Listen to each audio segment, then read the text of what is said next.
How then do we stamp the flow of corruption? How do we stanch the flow of corruption in the country, right? Do we go that way when the citizenry, they get really upset and they take to the streets? Because this has been happening. We saw this happening in South Korea.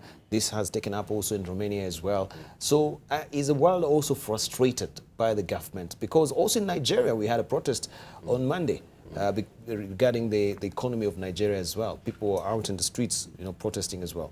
Let's hear from you, Dr. Apollos. You see, the Kenyan society is a different society. We appear to condone corruption. We are not serious enough because I think a society has the corrupt people it deserves. Mm-hmm. Given the chance, a lot of people would be corrupt because they have been admiring the corrupt people, yes, just like they have been admiring the drug barons. But you see, these people from Bucharest, you can see it is winter now in Europe, mm-hmm, but you can see they are holding guard at night with that code because they are so determined. I wish there would come a time in Kenya where we shall take corruption seriously, mm-hmm, because we tend to deal with the small offenses, very petty offenses. But the mega offenses are not dealt with because we admire these mega thieves, these white-collar crimes. So I think Kenyans do not have enough civic education for us to be good enough to hold our leaders to account. Mm-hmm. So I am not seeing a time where all people in Nairobi will come out to Uhuru Park and stay overnight because we have corrupt leaders in the Golden Bag, agro-leasing, all this chicken gate. It will be hard. We still have. But do we have that space? Because we can see also the civil society were holding their own summit. They were saying they're frustrated. They feel the government is also clamping down on them with so many bills that we have the PBO Act as well right now that domicile there is some of very contentious clauses as well. I think the commitment of our government is also skewed because some of these civil society organizations had gone to lobby against corruption. Mm-hmm. But you see the way they were hard hit because the government does not want them to talk about corruption. Mm-hmm. Which means there is something we are hiding as a society, as the leadership of this country. Mm-hmm. Both sides. Right. Let's hear from Dr. Mumo. This movement is this province in comparative politics. We call it contentious politics. Mm-hmm. And people bring claims upon authorities about things they are dissatisfied with. It is a good thing. It is part of the democratic process. But also how it is done is very important. Mm-hmm. You have seen the Egyptians in Tahrir over and over, and it sort of became a mess. It needs to be organized. Last year, I presented a paper at Laikipia University called Of Pigs, Rats, and Donkeys. Mm-hmm. And that has been one of the most interesting repertoires of contentious politics in Kenya since the 2010 constitution. We had the Ondoa Panya, then we had the M-Pigs, and then we had the donkeys in town. And I interviewed all these people, those of Wamagata and those other boys and all this. All they need to do is do it right. You saw the protests in Bucharest. In '89, it was more bloody. It was a problem because Nicolae Ceausescu and his wife were executed just around that time. And some of these things is that if you do it in a way that it can spark violence, mm-hmm, and other things, then it loses meaning. And therefore, if people are protesting, let them be very organized, very civil, and let them have peace marshals, people who make sure that the whole place is not infiltrated by goons, thieves, and other people who come to break the law. Mm-hmm. And that makes it a very good thing. So contentious politics is not new. It will always be there. You saw those who protested Trump's presidency, others who protested Brexit, mm-hmm, but they were all trying to be very civilized around it. Sometimes it's what we call state capture. Mm-hmm. And sometimes you find civil society organizations being very insincere. They are pocketing money from the same people they pretend to be fighting. And they start saying they're being stifled by the law and so on. And it becomes, it's called state capture or recooptation.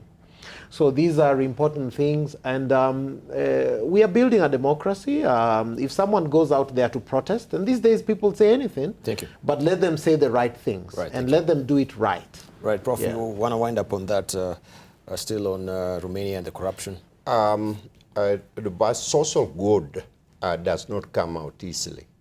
It comes because of sacrifice of many people and with the voice of many people. I think we're seeing in South Korea what's happening. I think we are seeing the protest against Trump and what Trump is attempting to do around the world. I think it is impressive to watch the former communist countries, totalitarian countries, come out and protest the way they are doing in Romania. This thing we cannot take lightly here in our country. Yes. We cannot expect the civil groups to come and represent our interests. People must do it in two ways. One is vote. Every single person, every single Kenyan is supposed to take a vote and express the opinion. Every single person in Kenya must talk about this thing publicly. Reject the people you elect that you think cannot perform the job or represent the value and interest of this country. And corruption, it at the very fabric of our country. It is unacceptable. We must not tolerate it in our country. Right, thank you. All right, we cross over now to USA, where White House Press Secretary Sean Spicer says he is confident that the Trump administration will prevail as U.S. appeal court considers the legality of President Donald Trump's immigration order. Trump cast his travel ban on people from 7 Muslim-majority countries as a key element of national security.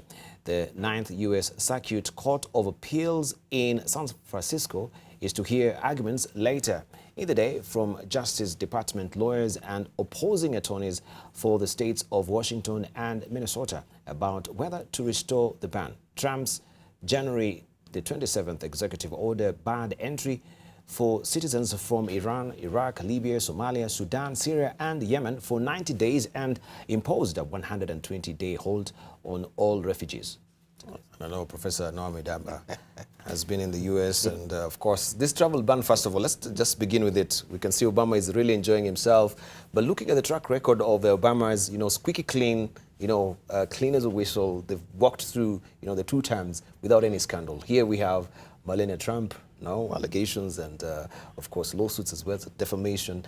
But let's begin, first of all, the travel ban. Dubai, I think the...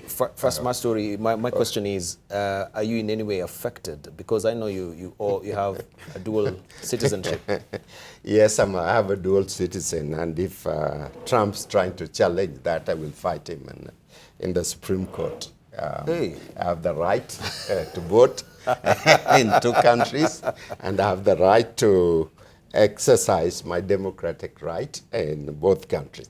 The issue is Trump must understand the normal procedure that all presidents have followed since George Washington to now.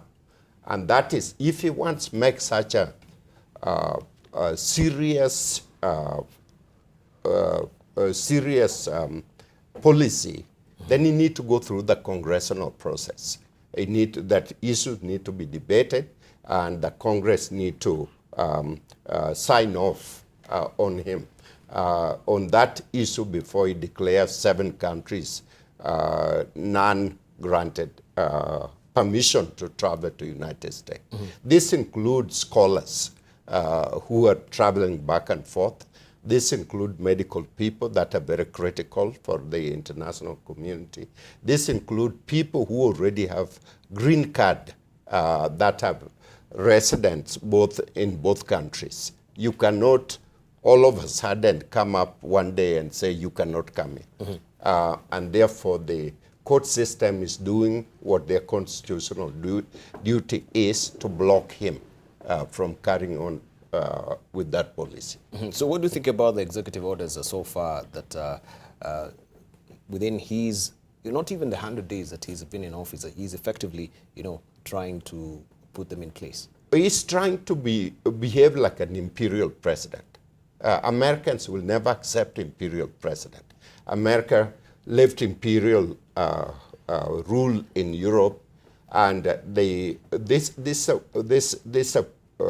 government that is based on fairness, is based on balance, and has three clear responsibility by the Constitution given to three divisions: Right. the judiciary, legislative, and the executive. Right. And one cannot step on the other. Thank you. As we're giving also our closing statements as well, Dr. Mumo.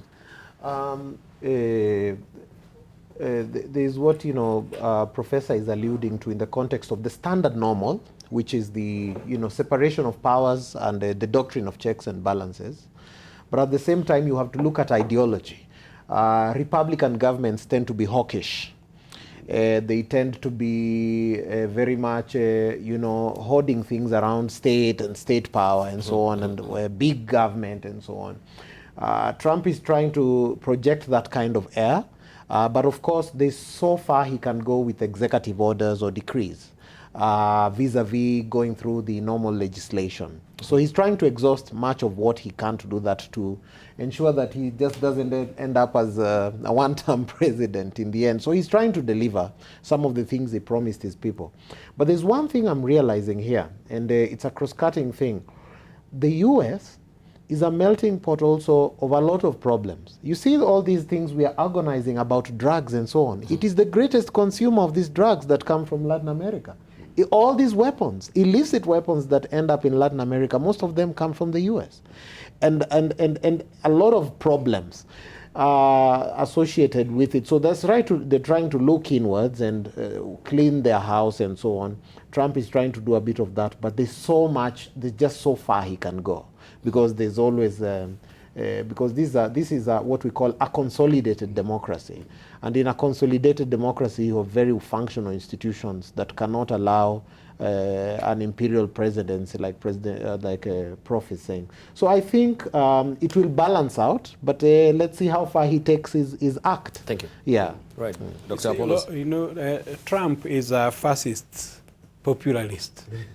He's an autocratic businessman. So he wants to be very, very popular, and he wants to catch the attention of CNN. He does not listen to advice from CIA, and that's why he is trying to make executive orders without consulting. Why do you think he wants to catch the attention of CNN? Because he's a fascist popularist like Napoleon and Hitler. He just wants popularity.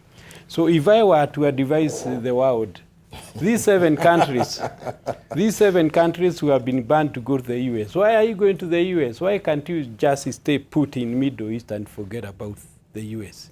What is so important? Why does Trump think that America is so important that other people in the other world cannot do without America? So that he puts a ban for 7 countries without regard to who are those people being banned. So that, he is being too proud. And I don't think the world should allow Trump to lord over everybody.